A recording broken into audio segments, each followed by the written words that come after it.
Hi everybody, welcome back to my channel. My name is Jennifer and I do talk about narcissistic abuse, and so I am doing a bunch of videos on the Chris Watts case, and I have wanted to do this for quite some time, but I wanted to have more information and I wanted to be able to just kind of understand this case, and so it's taken me a year to get to this.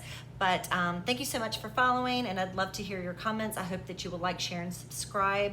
And I will also be posting a page that I thought was quite interesting in the last couple of weeks that I started noticing, and I think she's done a great job. So if you want to really get to know every aspect of this case, I highly recommend you going to the About section of my page and click on that link, and I will put it there and hope that you enjoy that. So Chris Watts, I said in my last video that I wanted to talk about when Shanann went missing, and I wanted to start from there. And so it's going to kind of be, I'm thinking that I might do this kind of like I'm telling a story, but anyway. So Shanann had gone on a work trip for Thrive, a business that she was doing independently. And so she went out for some event that they had, and she went with her best friend. And she didn't get in until really late on the 14th, I believe it was, of August. And no, it might have been the 13th of August. I don't know, because I think on the 15th is when she was murdered. But she came in around 1:30 in the morning, something like that, and you can see her going into her home because she had one of those doorbell video cams, and so you can see that her best friend dropped her off. Her best friend waited for her to get into the house safely, which was really a good best friend. I noticed that. I was like, man, her best friend is a rock solid chick, man. I love her best friend. What a good friend. And so she drops her off. She waits for her to go inside to the house. Well, the next day, her best friend had told her, hey, look, you know, if you need a ride to your doctor's appointment tomorrow in the morning, because she had a doctor's appointment in the morning, I would be happy to come by and help you out to the doctor's appointment. Because during this particular trip, Shanann, she wasn't feeling all that great. She now knows that she's got marriage problems, and you know, she found out within the last 6 weeks that her marriage was not, she's possibly getting a divorce. And here she thought 6 weeks before that her marriage was great, and now she's pregnant and she's just distraught and doesn't even know. She can't hide it. She's telling her friends, like, you know, there's problems. I don't understand what's going on. I feel like he might be having an affair. I can hardly eat. I can't eat. I'm just distraught. I can't even sleep. I can't think straight.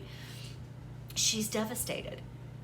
And her friend knows that. And her friends, they feel terrible for her. And so the next day, Shanann usually, and her friends, they would get on and do good mornings together. I mean, Shanann did pretty much everything online.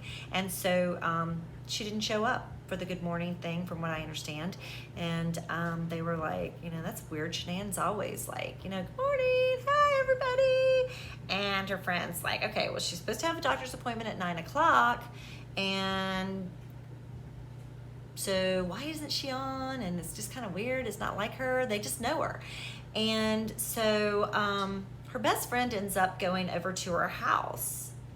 And when she gets there, she realizes that her car's in the garage and nobody's answering the phone, and she can't get a hold of Shanann, which is not normal because they're best friends and she usually hears from Shanann.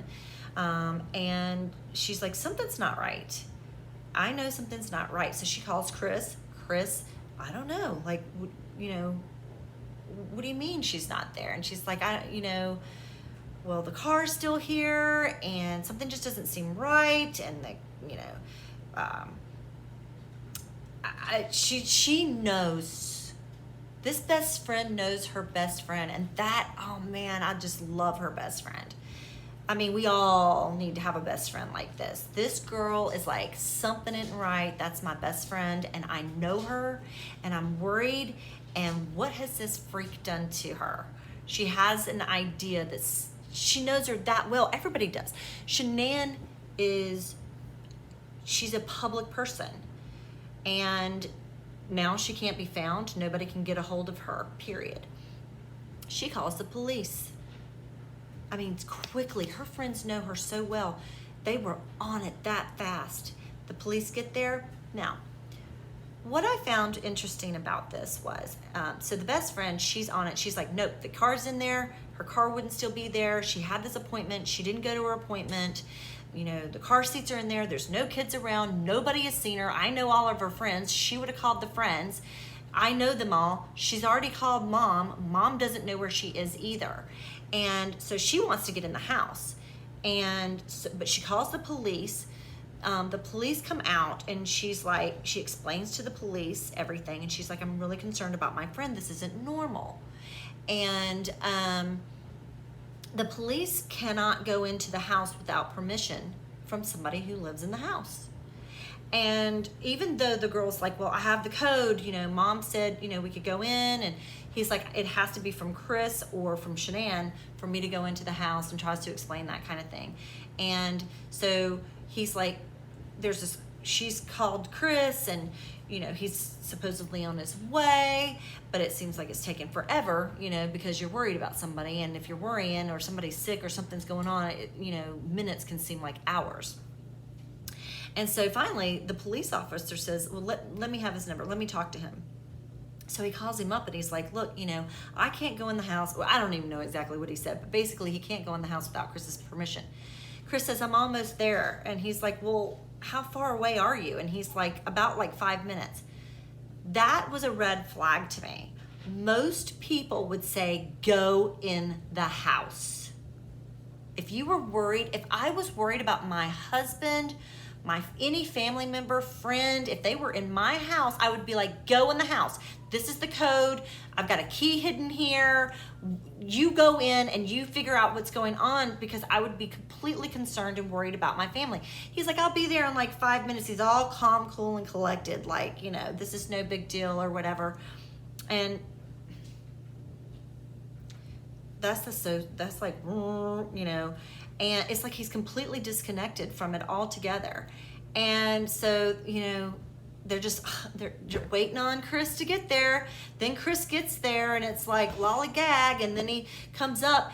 And another red flag was, you know, he runs up, and he, you know, finally, and he shakes, you know, the cop's hand, and then they open up the garage to go in, and Chris goes directly to the vehicle and opens up the car to the vehicle. He doesn't go straight into the house yelling out, Shanann, Shanann, you know, Cece, Bella, is everything okay? Looking for their purse and their, you know, private belongings to make sure that maybe they went off with someone else. No, he's not doing that.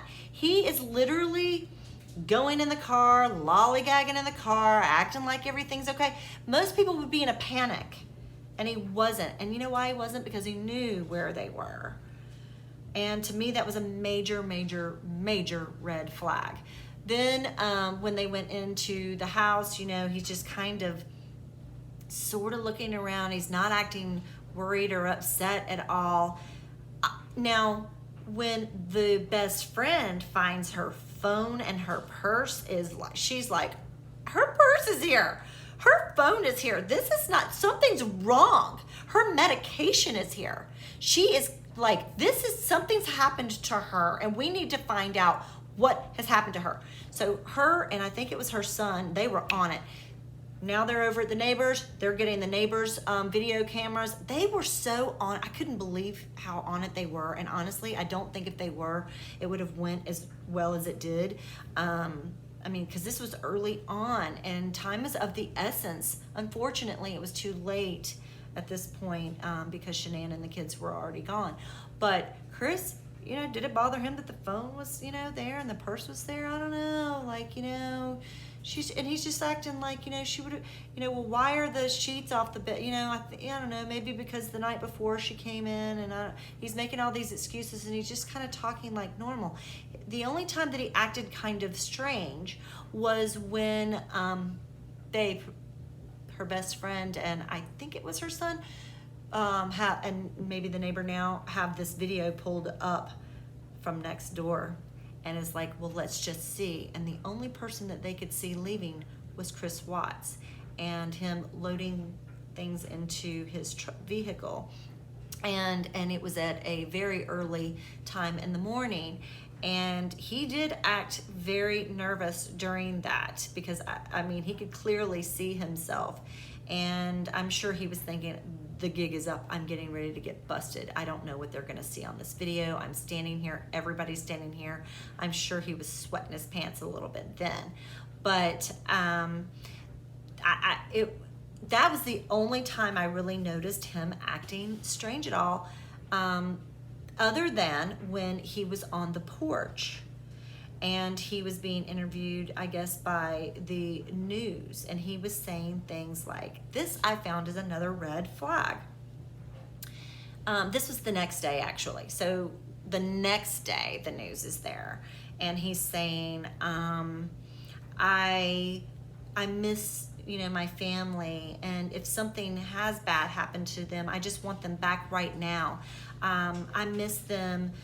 Last night it was really hard here by myself in the house, and he's talking about the kids and what they would be saying and doing, and he's rambling.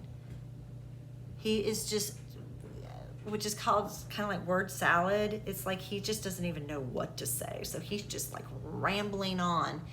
And it's like they've been gone forever, like when they were in North Carolina or something. And it's like it's like he knows, in my opinion, the way he's talking. He does not seem like he's upset. He doesn't seem really worried. He is talking more about how he was feeling in the house that night by himself. He's not talking about how he's worried about where they may be and how they may be feeling, and are they scared, and daddy just wants to make sure you're safe, and pleading with someone and saying please don't hurt them, and worrying about their safety. He's not saying those things, and he's not showing any tears or any anger or anything. It's just and he's just kind of rambling on about blankets and TV shows or whatever it is with the kids, and how he felt, and how if the house feels empty, and it's strange. Major red flag in my opinion. And then the next red flags for me are when he is he's being interrogated by the police, and he is now at the police station. And he just is acting like everything is just normal. He's not, listen, it's not like I expected him to act like, oh, I just killed my family. But if you want to act innocent, he wasn't even acting, in my opinion, like somebody, because he doesn't know how to act, because he's, in my opinion, maybe narcissistic / sociopathic, which is antisocial personality disordered. And he doesn't know how a person is supposed to act when their family is missing. And he doesn't have empathy for them. He has empathy for himself, like, oh, it was just awful at the house by myself without the kids there. I just wish they would have been there saying, Daddy, this and Daddy. No, you didn't. You didn't want them there. You didn't want them there. And now you're in trouble, and you don't know how to get yourself out of it. And you are now in the moment with that, and you're having to deal with that, and you don't know how to deal with it. And he didn't. He was just, no matter what was being said, it was as if he was just telling stories like normal. Now, when he even was gonna do the lie detector test, and as he's doing that, he's just talking like, yeah, this and that and the other, and with the girl, he's doing the lie detector test, and the reason he did the lie detector test is because he honestly believed that he would pass it because he thinks he's a good liar. And he has talked about that, as I said in other videos, that, you know, he has talked about how he was a good liar and that most people believed him, and that he was able to dupe people and make them believe certain things that seemed kind of off the wall, but he was able to make them believe it, and he kind of prided himself in that. And so I do believe he thought that he could pass this and get away with it. And unfortunately, that wasn't the case. And this is where he would feed off what the detectives would say to him. So when the lady said to him, he was failing, he obviously failed the polygraph, but so then it's feeding him. So would you have done something? Maybe did you see her kill the kids? And then maybe you had to do something to hurt her? Well, that's the story he ran with. So he mirrored, okay, I'm going to take that, I'm going to run with that one. So he took that story and decided, I'm going to work that out in my head. And now I'm going to go with that story. And hopefully they believe that. Yeah, that's exactly what happened. And now I'm going to have to tell my dad. My dad will understand that because they didn't like Shanann anyway. So this is going to work for me. They weren't, or at least mom wasn't keen on Shanann anyway. And they'll believe that. And so he's still not able to face the truth that he is this monster, and he doesn't want to be called a monster. He doesn't like it when it's even brought up in that way. And he's like, I'm not a monster. I'm not a monster. I would never hurt my children. It's like he's separating himself from that person. And so he is running with that story, and he's devaluing Shanann even more and smearing her. And this is what I call on my channel, and anybody who talks about narcissistic abuse, is the smear campaign. He is smearing Shanann, the victim, in death, and he knows that she cannot defend herself. Lucky for her, she has great friends and family, and she played her life out on social media. And so she was able to talk for herself from the grave, if you want to say it that way, and bring light to her situation, her text messages between them. And so, but he was still trying to save face in some way so that he didn't appear to be this horrible monster. And he was saying that he did this on his own. And in another video, I will talk about whether I think he did it on his own or if he had help on his own. I hope I don't forget that. But anyway, but during these interrogations, he would follow along. So there was a part, and I think I have this up somewhere.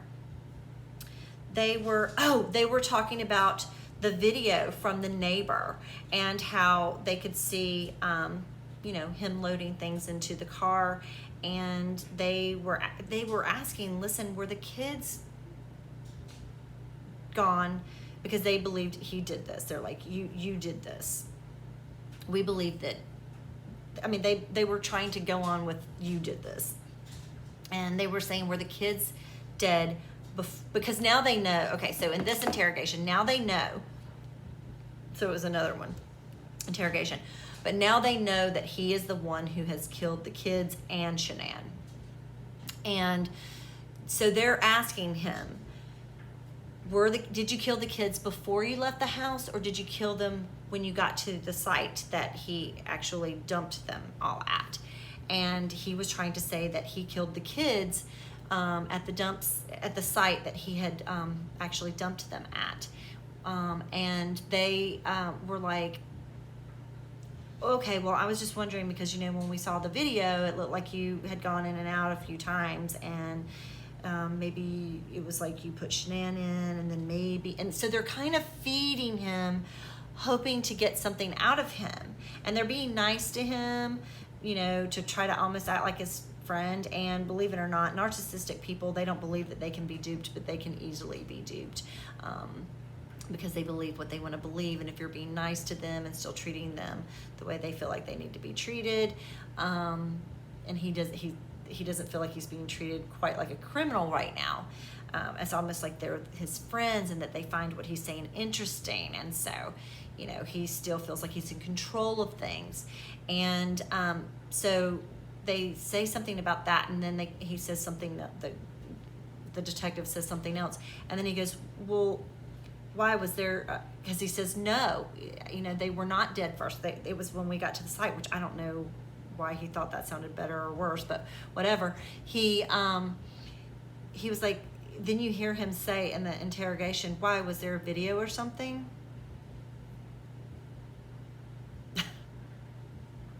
Because if they would have said, oh yeah, there was a video and we saw you loading up the babies, and we could tell that they were already passed away, he would have gone with another story.